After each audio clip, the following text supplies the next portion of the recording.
Kæri himneski Faðir, við lofum þig og þökkum þér í dag. Hjálpaðu okkur að vera saman og vinna saman í sátt, samhug og einingu. Þannig getur við verið athvarf og griðarstafur. Í náð frá þér getur við verið róleg og áhyggjulaus, þótt svo að heimurinn bjóði upp á margt sem skelfur og hræðir. Stormar og jarðskjálftar skekja okkur hér heima og vírusvá hefur nú borist hingað. Það því talsvert bratt að segjast vera og reyna að vera áhyggjulaus, vera í trúartrausti. Trúsískin okkar á Ítalíu og í Kína og jafnvel á fleiri stöðum eru ekki að hittast í dag, eru í heimahúsum til að varast vírusinn. Það tekur á að vera áhyggjulaus. Við biðjum fyrir þeim. Trúfrelsi og mannréttindi eru ekki sjálfsögð í þessum heimi. Við biðjum fyrir þeim milljónum sem skorta þetta eða líða á annan hátt. Hér heima eru innanlandsfréttirnar ekki upplífgandi meðan láglaunastéttir, aldraðir, sjúkir og barnafjölskyldur virðast vera aftast á forgangslistanum.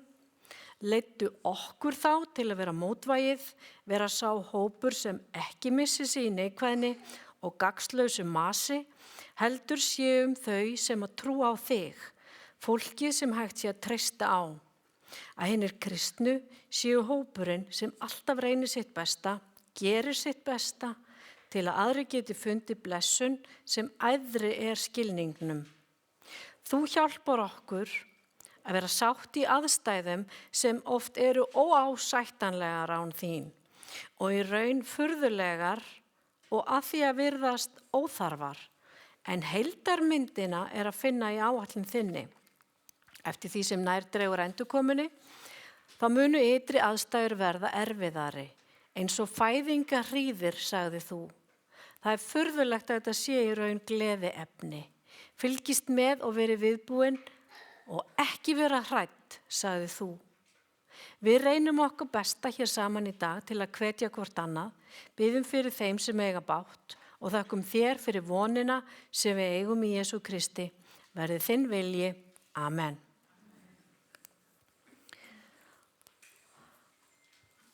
Hér á landi, á Íslandi, á þeim tíma sem við höfum lifað, þá hefur kaþólska kirkjan ekki verið áberandi í þjóðlífinu. Hún þó hér og fjöldi meðlimi hennar fer vaxandi með auknum flutningi fólks hingað frá löndum þar sem hún algeng. Fyrsta minningin sem ég á að hafa heyrt af þessum hópi sem ekki trúði alveg eins og við, það við verið svona það bil 12 ára. Það voru kvöldgestir eins og svo oft hjá mamma og pappa. Það voru mjög gestrisið fólk og oft sem að litu inn vinir og ættingjar. Og það eitthvað verið að spjalla í eldhúsinu og ég stakk inn nefi, svona eins og unglingar gera og eflaust ætlaði að ná mér í kökusneið. Og þarna var verið að ræða trú. Og ég heyrði að þau sem var verið að ræða væru kristin en kaþólsk. Og ég vissi að við værum kristin og svo ég spurði svona á leiðinni þegar ég geng út úr eldhúsinu, nú erum við það ekki líka? Og hvað erum við þá? Og mamma svara mér, við erum lúterstrúar. Og ég sé þetta svona, því sem eru svolítið á netinu, þetta það sem að krakkarnir kalla mím eða gif eða þeir eru svona myndir það sem að kemur svona da og ég sé alveg fyrir mér andlitið á mig þegar ég geng út úr eldhúsinu og ég alveg bara, og ég spurði ekki, ég sneri ekki við til þess að spyrja, lúterstrú, hver þessi lúter? Hvað með Jesú? Ég var alveg ringluð. Hvað var verið að meina? Áttaði mig á því seinna hvað var verið að meina en þetta moment þarna, þetta augnablik þegar mamma svaraði mig svona, það fór alveg með. Ég var samt ábyggilega með meiri áhuga á kökusneiðinni en ég man samt að þetta ringlaði mig alveg. En síðan þá kannski hef ég einmitt haft svo mikið gaman að því að lesa þessa sögu þjóðarinnar, hvernig trú berst hingað og líklegast með þeim allra fyrstu sem að hingað komu. Og svo hefur þetta þróast síðan þá og farið ýmsa krókaleiðir að því sem að í dag. Og svona alveg örstutta útgáfan af þessu þá kannski svona að þau sem komu hingað fyrst, það að segja fyrir þetta svokallaða landnám 874, þá sem við svona miðum við að þá hafi fyrst komið hérna fólk, en það alltaf að finnast meir og meir það að það kom fólk fyrr. Samkvæmt því sem að finnast í þessum uppgröftum og kumlum, að þá virðist þetta hafa verið trúað fólk. Það eru vísbendingar það. Svo hér virðast hafa lifað þá saman í landinu heiðnir og kristnir árabil. 1000 þá svo ákveðið að taka kristni fram yfir heiðni og 500 árum seinna við síðaskiptin að þá kaþólskur siður lagður af og siður Lúthers eða mótmælanda tekin upp. Þó lifir í menningunni ýmislegt sem kannski fæstir vita kemur úr kaþólskum sið. Oft höldum við kannski einmitt vel í það sem hefur eitthvað að gera með mat og matarhefðir. Svo við njótum þess núna þegar að við fáum okkur rjómabollur og saltkjöt og baunir eða nælum okkur í nammi hjá krökkunum á öskudaginn, að það þetta tímabil sem núna, þessar vikur fram að páskum, sem að í íslensku menningunni kallast oft 7 vegna fastan eða jafnvel 9 vegna fasta. Og það þetta tímabil sem við á núna. Og það skemmtileg bók sem að heitir Saga dagana eftir Árna Björnsson. Það sem hann dregur fram svona ýmislegt áhugavert í íslensku þjóðlífi og þar segir hann: föstuhald var misstrangt í kaþólskum sið. Kjöt forboðnast, þá egg og smjör, þá fiskur, þá grænmeti, þá mjólkumatur, en ströngust fasta var upp á vatn og brauð. Og á föstu eiga menn að búa sig undir páskana með innri hreinsun, iðrast synda sinna og ástunda dygðugt líferni. Í dag föstur komnar í tísku. Ekki í þessum tilgangi sem að var með þessum trúartóni gömlu kristninnar, heldur ekki með þessum andlegu tengingum sem að hipparnir og jógarnir boðuðu. Í dag þetta tengt því sem að næstum mætti kalla nýju trúarbrögðin. Það heilsan, það næringin, keto og vegan og intermittent fasten, kallum lotufasta. Ofát ekki í tísku. Afneitun málið. Að vanda sig við að næra sig, það málið.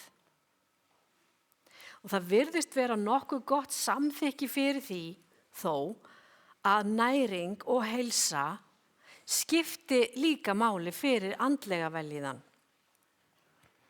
En það sem sagt einu sinni á ári á þessum árstíma, svona þegar að líður á páskum, og þá heyrum við aftur þessar gömlu hefðir. Þá svona rifjast upp þessi gamla menning, gömlu kristninnar og svo gjarnan í svona uppfærðum búningi. Fólk ætlar núna að fasta á símann sinn eða fasta á sjónvarpið. Ekki borða neitt nammi fram á páskum. Ekki fram á páskaegginu allavega sem verður rosa stórt og flott páskaegg. Það svona mismunandi hvað fólk velur sér. Ert þú með í þessu? Ert þú að fasta? Eigum við að fasta?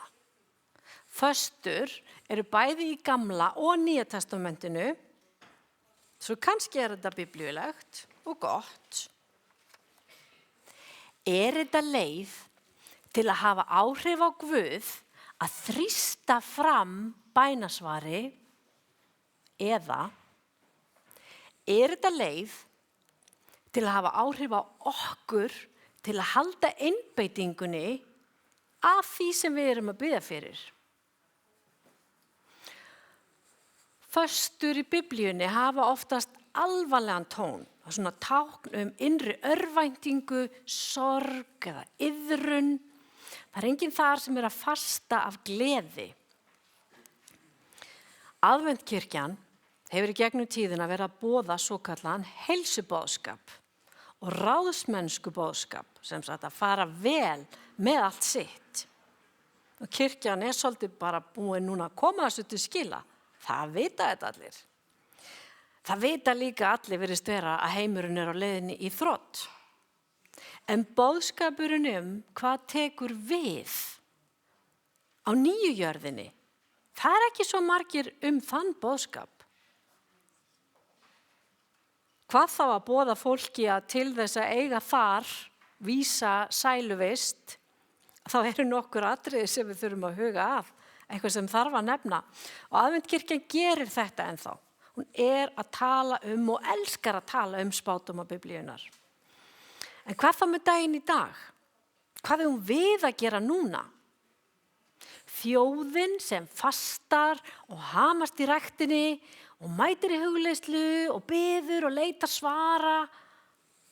Hvað framundan fyrir okkur sem eigum þessa flottu trúararfleifð en virðumst alveg týnd í andlegum málefnum? Þá það lýsingin í Jesaja spámanni kemur sterkt inn. Hann talaði á sínum tíma inn í þær aðstæður og þó eins og þessi texti tali beint inn í nútíman. Það tekur smá lestur, en hann að gefa okkur í raun og veru uppskrift að föstu. Og ég ætla bara, það svona áskorun til mín, þetta í Gamla testamentinu, finnið þetta núna á næstunni í kvöld eða á næstu dögum og lesið við textan. Þetta mjög þess virði. Hann byrjar svona, raun og veru Guð að tala og segir, kalla þú fullum hálsi og dragð ekki af. Hef upp rödd þína eins og hafurshorn, það að segja, hafðu hátt, láttu heyrast í þér og segðu þjóð minni frá afbrotum hennar og niðjum Jakobs frá syndum þeirra. Það ekkert grín, það hlutverkið sem við hefum, að segja fólki frá afbroti og syndum.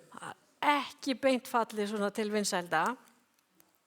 Og svo segir hann, þeir leita svara hjá mér dag eftir dag, því þeir vilja þekkja vegum mína og ég tel að það eigi við íslensku þjóðina. Við viljum þekkja Guð. Eins og þjóð sem iðkar réttlæti og víkur ekki frá boðum Guðsins, þá krefja þeir mig réttlátan dóm og vilja að Guð nálgist þá. Og hérna svona, eiginlega svona svo skiptir ljóskastarinn yfir á þá sem að hrópa til Guðs og segja, hvers vegna föstum við, en þú sér það ekki. Við þjökum oss, en þú tekur ekki eftir því. Og svari kemur, daginn sem þér fastið, stundiði verslun og haldi verkamönnum ykkar að verki. Þið fastið til að þræta og deila og sláið með kreftum hnefa. Fastið ekki eins og í dag ef að rödd ykkar á að heyrast í upphæðum. Við viljum að rödd okkar muni heyrast í upphæðum. Það sæludagarnir sem taka við á nýrri jörðin. Við viljum vera þar. Við viljum að það heyrist í okkur þar. Svo það eitthvað sem við erum að gera í dag sem við eigum að laga til, við eigum ekki að gera þetta svona. Svo það von. Við erum á réttri leið. Svo hérna þetta svona samtal fram og tilbaka. Og svo spyr hann, sú fasta sem mér líkar, sá dagur menn þjaka sig, láta höfuðið hanga eins og sef og leggjast í sekk og ösku. Kalla þú slíkt föstu og dag sem drottni geðjast. Svo með því að spyrja svona, þá má sjá að Guð að segja, við eigum að vita betur. Af því að hann var greinilega búinn að gefa þessar upplýsingar. Nei, sú fasta sem mér líkar, segir hann, svo við fáum meiri upplýsingar. Hann ekki búinn að gefa stöpp á okkur. Hann ætlar að halda áfram að leiða okkur. Sú fasta sem mér líkar og nú þurfum við að taka eftir, að leysa fjötra rangsleitninar, láta rakna bönd oksins, að gefa frjálsa hina hrjáðu og sundurbrjóta hvert ok. Vá, það er svolítið svona, þetta er svolítið svona hátt, þetta er svona hástemt orðafæri, hvað er hann að meina? Það er, svo hann áttar sig að við kannski skiljum þetta ekki alveg, svo hann útskýrir betur. Það er að þú, og það er að tala til okkar, að þú miðlir hinum hungruði af brauði þínu.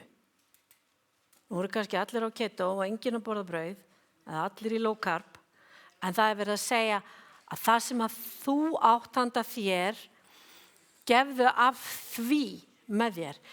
Ekki bara öskra á samfélagið og þessar stofnanir, Rauða krossinn og hvað það nú er.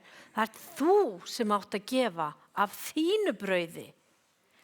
Ef þú hýsir bágstadda, hælislausa menn, þetta vitið þið eins og ég er í umræðinu núna. Þetta er í fjölmiðlunum núna. Hvað eigum við að gera við hælislausa fólkið? Hvað segir Biblían? Að þú hýsir bágstadda hælislausa menn. Og ef þú sér klæðalausan mann, að þú klæðir hann. Og fyrrist ekki, athugið þetta, fyrrist ekki þann sem er hold þitt og blóð. Það er nefnilega hægt að koma í kirkju og vera svona bara með góðan svona front, góða ímynd af sjálfum sér, en vera jafnvel heima hjá sér, hrútleiðilegur, talar ekki við systurina, ert ekki að sinna foreldrum þínum, ert jafnvel bara ekkert skemmtilegu börnin þín, ég veit ekki hvernig þú ert heima, þú er ábyggilega eitthvað fólk samt sem er ekki hérna í dag, því að við erum ábyggilega ekki svona. En sem sagt, það er ekki nóg að gefa hungruðum að borða, hýsa hælislausa, gefa þeim föt, ef þú ert ekki að sinna því sem er þitt hold og blóð. Svo ábyrgðin okkar er út og inn. Og hvað gerist ef við gerum þetta? Það er langur verkefnilisti, en greinilega hefur Guð trú á því að við getum þetta. Þá, svo hann er alveg að sjá fyrir sér, þegar þú gerir þetta allt saman, það hlýtur á því að hann ætlar að hjálpa okkur líka að gera þetta allt saman, þá brýst fram ljós þitt sem morgunroði og sár þín gróa skjótt. Réttlæti þitt fer fyrir þér og dýrð Drottins fylgir á eftir. Svo, við vitum að ljósi, það er tákni fyrir allt þetta góða, alltaf, það ljósi er gott og myrkrið ekki, en hérna líka gengið út frá því að sár þín gróa skjótt. Hann veit að það er alltaf eitthvað að hjá okkur líka. Okkur líður illa yfir einhverju. Kannski erum við veik, kannski erum við döpur, kannski erum við, það getur verið langur listi, en hann veit að við eigum okkur einhver sár sem þurfa að gróa og hann lofar að ef við gerum okkar, þá mun hann hjálpa okkur til þess að þetta verði, að ljósið okkar brjótist fram. Sár okkar gróa skjótt, réttlæti þitt fyrir þér, en dýrð Drottins fylgir á eftir. Svo sjáu þið myndina, réttlæti Drottins fyrir þér, svo ert þú og svo kemur dýrð Drottins sem fylgir á eftir. Þetta er svo falleg mynd, við viljum þetta. Þá muntu kalla og Drottinn mun svara. Biðja hjálp. Og hann mun segja, hér er ég. Það er það sem við viljum þegar við erum að biðja. Ef þú hættir allri undirokun þín á meðal. Hættir hæðisbendingum og rógi. Er Guð að lesa kommentakerfið? Er Guð búin að heyra í okkur þegar við erum að tala saman eftir kirkju? Er Guð að heyra hvernig við erum að tala ættingjana, vinina, samfélagið, nágrannana? Hæðnisbendingar, þið geta aldrei flottar í dag. Kaltæðinni, gera svolítið djók. Ég vil segja eitthvað ljótt og segja þess að nei, bara djóka. Hvað segir Guð? Hættu þessu. Hættu hæðnisbendingum og rógi. Rógur að tala illa fólk, gerum við það? Já, öll. Getum við hætt því? Já, því Guð vill að við hættum því og hann ætlar að hjálpa okkur. Ef þú, ekki ef Guð, heldur ef þú, þar að segja við, ef þú réttir hungruðum það sem þig langar sjálfan, það er afneitun til góðs fyrir aðra. Svo það er ekki bara ef þú ert með auka 500 kall og gefur hann í baukinn, ef þú tekur til heima hjá þér, finnur fötin sem þið langar ekki að nota og gefur þau í búðina til Lælu, ef þú gefur einhverjum eitthvað sem þið langar ekki í, þá er það ekkert merkilegt. Þá er það bara þú sem ert að taka til drasli heima hjá þér. En ef þú tekur það sem þið langar sjálfan í, ef við tökum flottu fötin okkar og gefum einhverjum sem við vitum að vantar föt, ef við gefum af okkar fjármunum þannig að það meiðir okkur svolítið. Ég hefði alveg getað að hugsa mér kannski að kaupa mér eitthvað fyrir þetta, en við ætlum að gefa svo mikið að það meiðir. Ef þú gerir þetta og sefur þann sem bágt á, hver er það bágt? Það er alltaf einhver. Finnum þau. Og þetta er endurtekið stef, svo kemur þetta aftur hérna í textanum, þetta er svona ljóð í Jesaja og í hebreskunni, þá er það þannig, eins og við kennum krakkonum og krakkar, þið vitið að þið eru búin að læra að ríma. Þá finnum við eitthvað orð og það hljómar eins og annað, mús, hús, þetta köllum við að ríma. En í hebreskunni, sem að Gamla testamenti var skrifað á, þá er það merkingarím. Þá er það svona eitthvað sem að passar saman, þá er þetta að segja sama hlutin aftur. Og hérna kemur þetta endurtekna stef. Þá rennur ljós þitt upp í myrkrinu og niðadimman í kringum þig verður sem hábjartur dagur. Og ljósið er alltaf gott. Drottinn mun stöðugt leiða þig, seðja þig í skrælnuðu landi og styrkja bein þín. Þú munt líkjast vöguðum garði.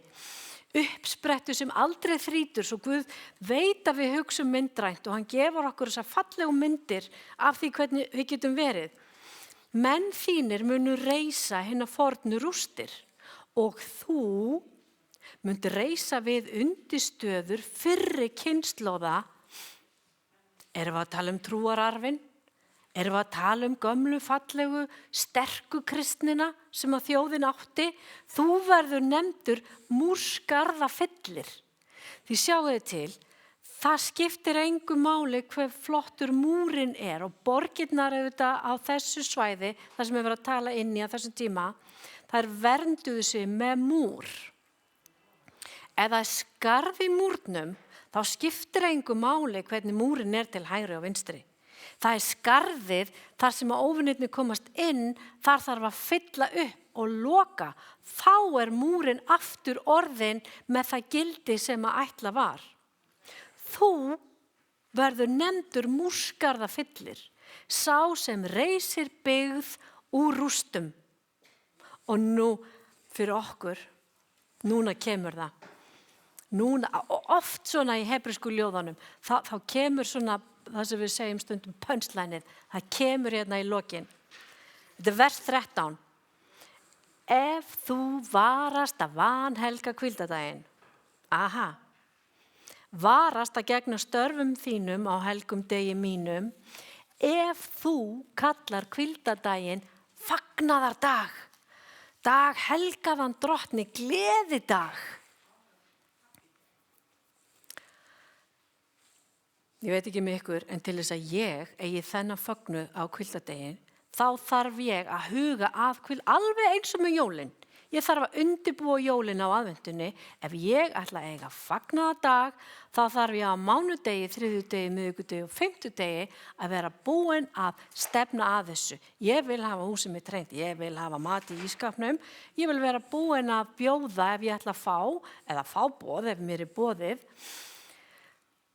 Ég vil vera glöð á hvíldardaginn, það þýðir að ég þarf að vera búin að vera besta útgáfan af sjálfu mér.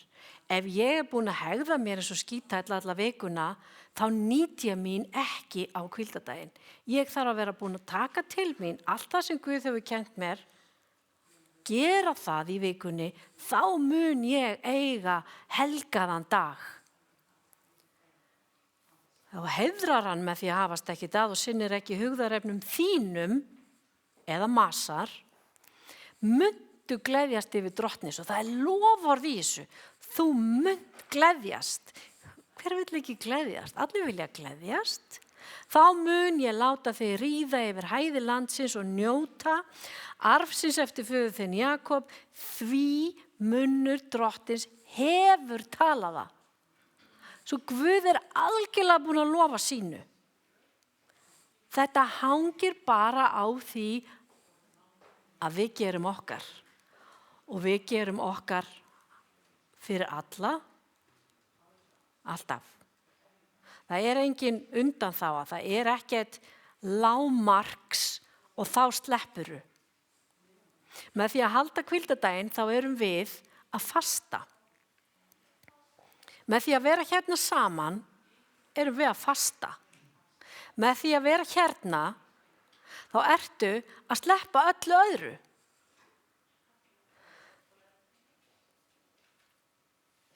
Það gildir líka þau sem að horfa svo á upptökuna seinna. Þau geta að vísu haft aðeins meira svigrúm. Þau eru kannski að horfa og ennþá í náttfötunum eða eru heima í náttfötunum að strauja eða eitthvað, ég veit ekki hvernig það er. En þau eru samt að fasta líka því þau eru með okkur hér núna. Þau ákvaða að gera akkurat þetta akkurat núna. Það fasta. Það ögun, sjálfsagi, skipulag, forgangsröðun. Það vissulega hægt að gera fyrir tilviljun einu sinni eða 2 í viku, eitthvað. En til þess að gera þetta reglulega gegnum alla vikur ársins í gegnum lífið þitt, til þess að gera þetta alltaf, þá þarftu að nota aðferðið föstunar. Við leyfum því Guði að kenna okkur hvernig við getum notið nærveru hans sérstaklega og reglulega. Því með því að vera hér, jafnvel, og ég ekki alltaf hérna, ég sit stundum í salnum líka og ég veit alveg, hugurinn reynir stundum að brjótast burt, hugurinn reynir að fá pásu frá því sem verið að segja og þó að hugurinn reynir að ráfa burt frá því sem fer fram, þá vonlaust að vera frá byrjun til enda í guðsþjónustu án þess að leiða hugan á einhverjum tímapunkti að Guði.